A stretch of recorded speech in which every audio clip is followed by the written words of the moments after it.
Allu Arjun next cinema ఏంటి? 'పుష్ప 2' తర్వాత బన్నీ ఎవరితో సినిమా చేయబోతున్నారు?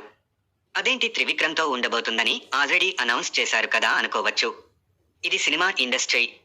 ఇక్కడ రాత్రికి రాత్రే కాంబినేషన్స్ మారిపోతుంటాయి. ఈ మారిన కాంబినేషన్స్‌లో అల్లు అర్జున్ ఏ దర్శకుడితో సినిమా చేయబోతున్నారు? 'పుష్ప 2' రిలీజ్ డేట్‌లో ఎలాంటి మార్పు లేదు. అనుకున్నట్లుగానే ఆగస్టు 15 నుంచి 'పుష్ప గాడి రూల్' ఇండియాలో ఉంటుందని మరోసారి చెప్పారు దర్శక నిర్మాతలు. దాంతో బన్నీ తర్వాతి సినిమాపై చర్చ మొదలైందిప్పుడు. త్రివిక్రమ్ ప్రాజెక్ట్ ప్రకటించినా అది ఇంకాస్త ఆలస్యమయ్యేలా ఉంది. దాంతో బోయపాటి శ్రీను సడన్గా రేసులో ముందుకొచ్చారు. 2016లో బన్నీ బోయపాటి కాంబినేషన్లో వచ్చిన సరైనోడు బ్లాక్ బస్టర్ అయింది. సీనియర్ హీరోలు కాకుండా ఈ జనరేషన్ హీరోలలో బోయపాటి హిట్ కొట్టిన హీరో అల్లు అర్జున్ మాత్రమే.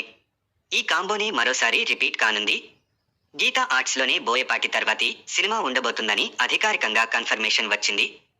స్కంద ఫ్లాప్ అయినా ఈయనపై నమ్మకంతో మరో ఛాన్స్ ఇచ్చారు అల్లు అరవింద్. అయితే బోయపాటి తర్వాతి సినిమా బన్నీతోనే అయినా అల్లు అర్జున్ తర్వాతి సినిమా మాత్రం అట్లీతో ఉండే ఛాన్స్ ఉంది. ఆ ప్రాజెక్ట్ అయ్యాక బోయపాటి సినిమాపై ఫోకస్ చేయనున్నారీయన. అప్పటి వరకు స్క్రిప్ట్ సిద్ధం చేయనున్నారు ఈ మాస్ డైరెక్టర్. మొత్తానికి అట్లీ బోయపాటి సినిమాలతో మరో 3 ఏళ్లు బిజీ అయిపోయారు బన్నీ.